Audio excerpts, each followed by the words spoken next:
বিশ্বখ্যাত প্রযুক্তি উদ্যোক্তা ইলন মাস্ক সম্প্রতি হোয়াইট হাউসে প্রেসিডেন্ট ডোনাল্ড ট্রাম্পের সঙ্গে একটি বিদায়ী সংবাদ সম্মেলনে উপস্থিত হন।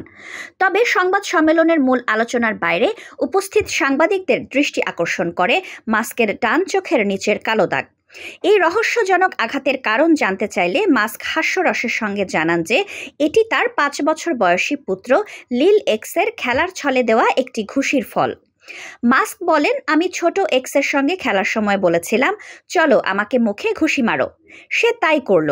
তিনি আরও যোগ করেন, তখন তেমন কিছু মনে হয়নি, কিন্তু পরে বুঝতে পারি যে এটি একটি কালশিটে হয়ে গেছে। প্রেসিডেন্ট ট্রাম্পও এই প্রসঙ্গে মন্তব্য করেন, এটা এক্স করেছে। যদি আপনি এক্সকে চিনতেন তাহলে বুঝতেন সে এটা করতে পারে। এই ঘটনা সামাজিক মাধ্যমে ব্যাপক আলোচনার জন্ম দেয়। অনেকে মজা করে বলেন, মাস্কের চোখের দাগ দেখে মনে হচ্ছে যেন তিনি কোনো মার্শাল আর্ট প্রতিযোগিতায় অংশ নিয়েছেন। অন্যরা বলেন, 5 বছরের একটি শিশুর ঘুষিতে যদি এমন হয় তাহলে ভবিষ্যতে এক্স কি করতে পারে।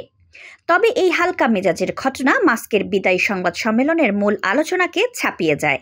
তিনি ডিপার্টমেন্ট অফ গভর্নমেন্ট এফিসিয়েন্সি এর প্রধান হিসেবে তার ভূমিকা শেষ করেন এবং ভবিষ্যতে টেসলা, স্পেস এক্স এবং সামাজিক যোগাযোগ মাধ্যম এক্সের উপর আরও বেশি মনোযোগ দেওয়ার পরিকল্পনা জানান।